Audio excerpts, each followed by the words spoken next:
elle arrive toujours avant qu'on ne soit prêt.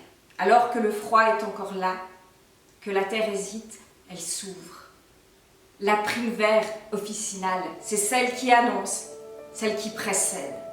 Regardez-la bien. Avec sa corolle jaune qui dépasse du calice. Discrète, mais bien là dès les premiers rayons du soleil.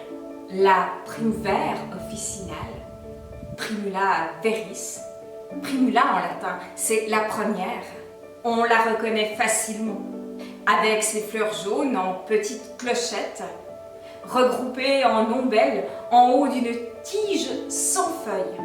Et, à la base, une rosette de feuilles douces, légèrement gaufrées.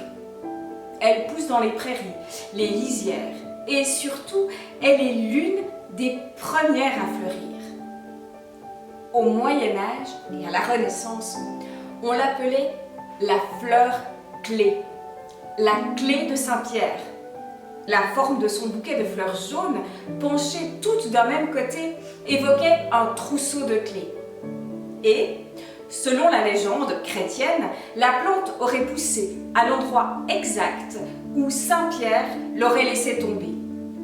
On racontait que ces clés ouvraient des portes, celles du printemps ou d'autres mondes. Ce n'est pas un hasard. Cette plante a toujours été associée à l'idée d'ouverture. Elle ouvre les saisons, elle ouvre des passages invisibles. Aujourd'hui, on connaît aussi ses propriétés médicinales. Expectorante, elle aide à dégager les bronches. Calmante, elle apaise le système nerveux. Et légèrement sédative, elle favorise le sommeil. On l'utilise encore dans les sirops pour la toux par exemple, ou dans des mélanges destinés à apaiser les nuits agitées. Mais regardez-la vraiment. Ses fleurs penchées, comme si elle invitait à se rapprocher, à écouter. Les anciens disaient qu'elle ouvrait les corps, les saisons et parfois les rêves. Aujourd'hui, elle se fait plus rare en plaine.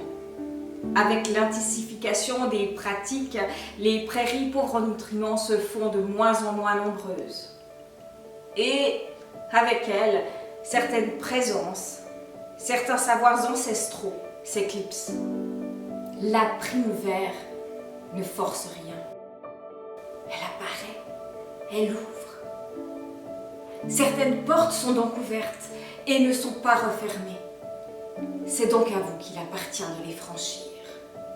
Les plantes n'ont jamais cessé de nous parler.